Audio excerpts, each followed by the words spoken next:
Anteeksi, että häiritsen, mutta ratikkahanke on juuri kaatunut. Valtuusto hylkäsi sen 31 vastaan 30. Miten se voi olla mahdollista? Kaupungin valtuusto on juuri hylännyt ratikkahankkeen. Asiantuntijat pitävät päätöstä konservatiivisena, mutta ymmärrettävänä tässä taloustilanteessa. Miten Turun julkinen liikenne nyt pelastetaan?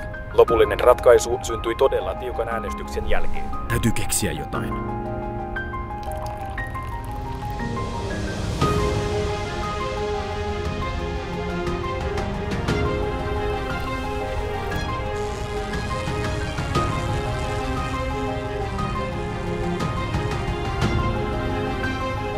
Katso. Mikä tuo on?